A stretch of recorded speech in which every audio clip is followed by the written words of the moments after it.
a little nervous right now. I remember that ride vaguely. I was a little out of it. I was one of the few people fortunate enough to have Mr. Eads pick me up personally from detox. I was kind of out of it. And I did want to run. I wanted to run as soon as I got here. And it's amazing that I've stayed this long. And first and foremost, I'd like to thank God, my Lord and Savior, Jesus Christ. I know without Him in my life,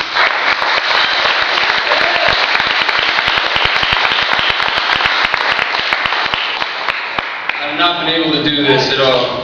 Only through prayer and diligence was I granted the strength to begin making the changes in my life.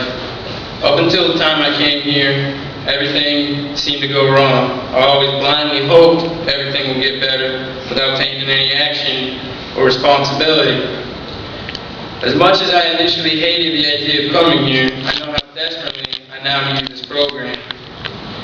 Mr. Eads, I'd like to thank you for everything. For the first 3 months I was here, and a lot of people can attest to this, I plotted how to verbally attack you when I stood here today. I knew I was going to make it, but I didn't have no acceptance, no surrender, and I wanted to think of how to smash you up here with my words and get me in trouble. And I've said that to people in here before. And then something happened, you know? And when that happened, and everyone here pretty much knows what happened, I realized whether I understand or agree with the rules of what you do or how everything transpires here is not what's important. What's important is the final outcome. And the 6 months I've been here, the final outcome is a changed man. And you've given me the opportunity to discover my true potential. And I now have more confidence, spirituality, patience, honesty, serenity I've ever had in my life before. Your job's not an easy one, and I respect you and I thank you for everything you do. Miss Becky, I remember I was here a few weeks, the first graduation I'd seen, and you told me, you said, Mark, I think of you like a little brother, or something kind of half kidding like, but I remember that. And the whole time I've been here, I've had that image. And I kind of think of you like a big sister. Mr. Eads, like, your dad, you don't want to go mess with him, you know. So, you know, you always have a great smile on your face, no matter how busy you are. You find time to talk to me.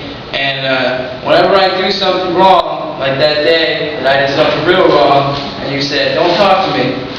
I'm angry, I'm mad at you. That bothers me more than getting in trouble. It bothers me more to disappoint people than the consequences. It always has. And a disappointing look in your face bothers me more than the actual wrong that I did. Maybe something I need to work on still a little bit. I'd like to thank Mr. Gerard. Mr. Kelly's not here tonight.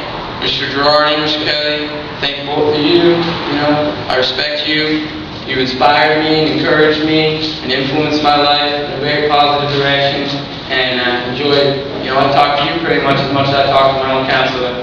And thank the both of you.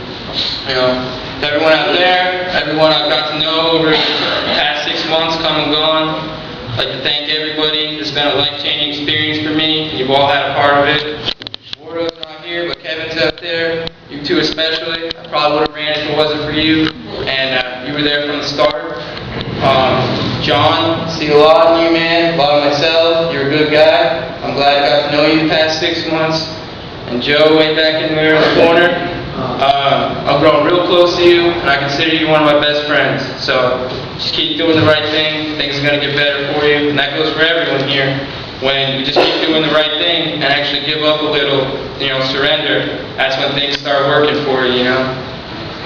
I'd like to thank my mom for always being there for me, despite everything I've always put her through. She still stood by me, you know. I'd like to thank my dad, Dennis, for supporting me and raising me. It wasn't your job, and you did it. And I don't say it enough. I do love you, you know. Leah, Brooke, best thing I can say to you is don't be like me and learn from all my mistakes. You know, that's the only thing I can really say to you. Save yourself the hurt that I put myself through. Lastly is Nicole. Nicole, you are the love of my life. Throughout our relationship, I've lied, cheated, stole, and made promises I couldn't keep. Been on probation, jail, and rehab. Spent our bill money, and I totaled your car. If I were you, somehow throughout all this, past the drugs and all the bad times in these few years, you saw the good in me. Now I'm ready to start the rest of our lives the right way and be the man that you deserve. You know, I felt bad for Christmas. I couldn't get you anything. I was in jail. Val, your birthday's in a few days. Didn't get you anything. Valentine's Day after that. The best gift I can offer you, the only gift really, is just me coming home and us starting over. And this time me doing it right, clean and sober. But I did manage to get you one small thing.